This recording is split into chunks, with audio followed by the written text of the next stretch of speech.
मुळात म्हणजे आनंदी सार्थक एका वेगळ्याच केसमध्ये अटकले होते. तू कोर्टात लढलीस, त्यांना सोडवलंस. मोठ्या जिद्दीने तू त्यांच्यावर लागलेले सगळे गुन्हे खोटे ठरवलीस. त्याबद्दल तुझं अभिनंदन.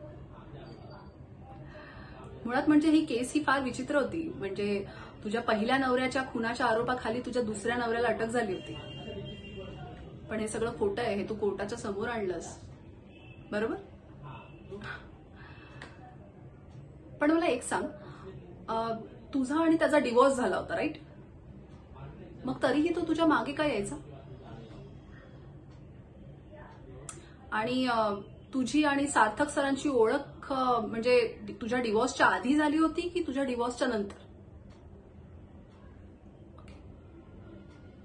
नाईस. आता एक पर्सनल क्वेश्चन विचारते.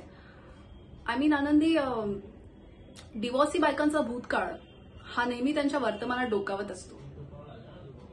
खास करून जर त्यांना काही मूल बाळ असेल तर. तुझं असं काही नाहीये ना? आय मीन आधीच्या नवऱ्यापासून तुला काही मूल बाळ नाहीये ना?